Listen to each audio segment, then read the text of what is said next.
We often think that revenge when served cold is retribution. We ice bathe memories pregnant with guilt and shame, in freezing lakes like love looks for leverage in the petrifying stillness of faces frozen beneath the surface of moments held over by a blazing blizzard's touch. We often think that do-overs are for those willing to trade the heads and necks of enemies who were once lovers, friends, kinfolk, and mamas. Those who traded our need for closeness for a moment of applause and release cause they were high off hits of spite and vindictiveness. They soaked in the suffering of their own winter past. We believe that throwing shards of ice glass in eyes and stabbing another's lungs with icicles half broken by the knees that once kissed floors, submitting at the toes of those once honored is more filling than tongue-kissing accountability till it orgasms and sings tunes of naked truths. We sometimes choose the cold road because, despite the burning, we're frozen in the moments we traded our truth for silence because silence meant safety. We confused peace with swallowing boundaries, believing that gambling for respect guaranteed that we'd be honored and adorned in the same garments we offered others in their nakedness. We sometimes awaken in caves thick with coldness as regret echoes through our throats while cave crystals shiver. We gather mistakes and knit them into blankets, desperate for warmth to gift us second chances, believing that second chances are off limit from the guilty. The guilty who were misguided, still trying, fighting, facing, rewriting wrongdoings because the past refuses to leave warm blood untouched.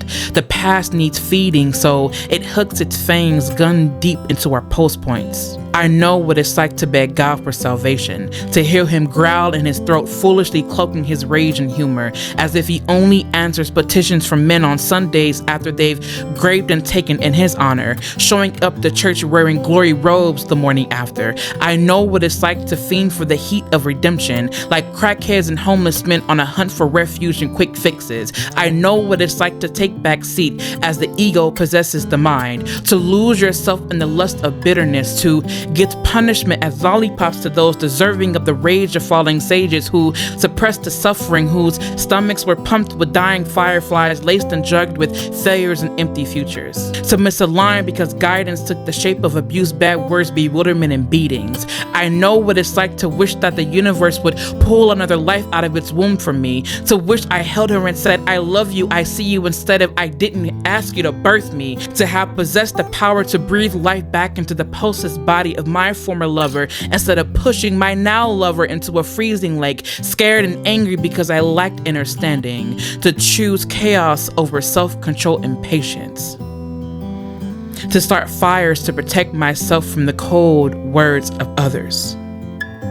How many mistakes does it take to realize that there is positive and negative retribution? That positive retribution looks like choosing the path forward, that the path forward leads to liberation, that liberation is the effect of choosing truth over illusion, over the illusion that life is too small for redemption, that redemption is a burning furnace deep in the layers of frozen ice waiting for resurrection.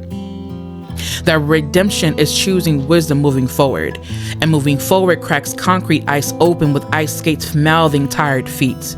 That openness is the middle way, and the middle way is forgiveness. That forgiveness is self-compassion, and self-compassion is a spark that heats frozen lakes, bringing them back to life.